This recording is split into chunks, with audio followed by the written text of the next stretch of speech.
मोननैबो दोलोनो आङो best of लाक जासिबाय मोजां गेलेदो माने जोला जिसे खालामनाङा मोजां गेलेदो आरो दिनैनि जे गोथार बेखेवजेननाय आं बेखौनो लाबाय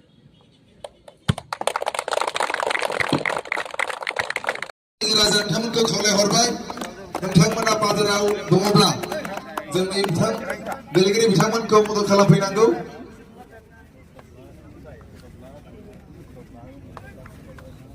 मन्टु बसुमतारी थालांबावदों आरो माखासे सिनायथिखौ लानो खावलायबाय चिरां जिल्ला एबसुआ देग्लायजों ब्रैथि 13 बोसोर बैसोनि सिङाव थानाय हौवासाफोरनि जोलुर बादायलायनायखौ होदों गुरुबासानि जोहोलाव सोमब्ला बसुमतारी फोथाराव दिनैनि गेलेनाया जागोन सिडली चिरां आन्चलिक कमिटि एबसु आरो काजलगाव आन्चलिक कमिटि एबसुनि गेजेराव दे बिदिब्ला खेलाखौ नायलांदिनि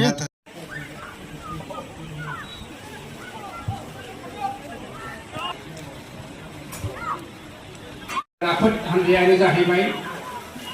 काजलगाव दख'रा दुलाराय बर' फरायसा आफादनि गेलेगिरि हानजा आरो साहा फारसे थानाय राफोद हानजाया जाहैबाय सिडली चिरां दख'रा दुलाराय बर' फरायसानि गेलेगिरि हानजा दायो नैथि खोलोबनि गेलेनाया जागायगासिनो दङ सेथि खोलोबाव सिडली चिरां दख'रा दुलाराय बर' फरायसा आफादा 1 गलाव एडभान्स जानानै दङ दान्दिसे उनाव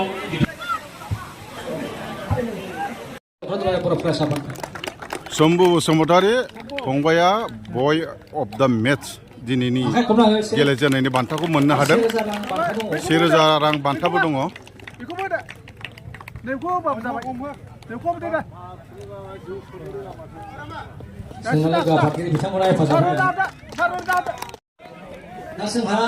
सिडली चिरां आन्चलिक कमिटिनि एबसुनि हानजाया काजलगाव आन्चलिक कमिटि एबसुनि हानजाखौ 1 गलाव